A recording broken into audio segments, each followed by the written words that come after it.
எபிரேயர் 4வது அதிகாரம் 13வது வசனம் சொல்லுகிற காரியங்களை வாசிப்போம். எபிரேயர் 4வது அதிகாரம் 13வது வசனம். சோதனம் எபிரேயர் 4வது அதிகாரம் அதோடைய 13வது வசனம். அவருடைய பார்வைக்கு மறைவான சிருஷ்டி ஒன்றும் இல்லை,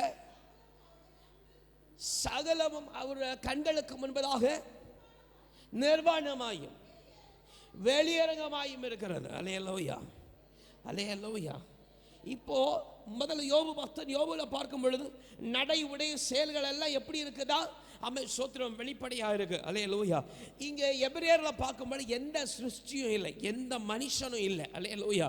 மறைவா எந்த மனுஷனும் இல்லை. ஒருவேளை நாம மறைவா மனுஷனை வச்சிருந்தாலும் அது மறைவால கர்த்தருடைய முகத்துக்கு நேராக வெளிப்பட்டு இருக்கிறது. அல்லேலூயா, அல்லேலூயா, அல்லேலூயா.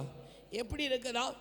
சோத்திரம் மறைவாய் யோசிக்கப்பட்ட சிருஷ்டியை குறித்தா இருந்தாலும், ஒரு மனுஷனாய் குறித்தா இருந்தாலும், மனுஷியை குறித்து இருந்தாலும், சிந்தனையில யோசனையில சோத்திரம் தீர்க்கப்பட்டதான எந்த சிருஷ்டியா இருந்தாலும் அது கர்த்தருக்கு முன்பதாக மறைந்திருக்கிறது இல்லை. அல்லேலூயா. அது கர்த்தருக்கு முன்பதாக வெளியரங்கமாக இருக்கிறது. எப்படி இருக்கிறதா? நிர்வாணியாயும் அந்த வருஷம் இந்த ஒர்க்கோட வாசிங்க, அவருடைய பார்வைக்கு முன்பதாக மறைவான சிருஷ்டி ஒண்ணுமே இல்லை, சகலுக்கு அவர் கண்ணுக்கு முன்பதாக நிர்வாணமாயும் வெளியரங்கமாயிருக்கிறார். அல்லேலூயா.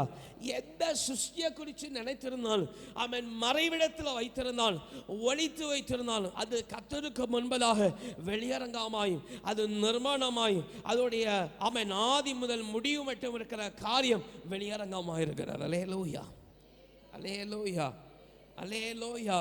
எந்த தீர்க்கமான காரியங்களும் எந்த மறைபுறத்தில் யோசிக்கப்பட்ட சிந்திக்கப்பட்ட பார்க்கப்பட்ட நிதானிக்கப்பட்ட எந்த காரியமும் கர்த்தருக்கு முன்பதாக வெளியரங்கமாக இருக்கிறது. அல்லேலூயா.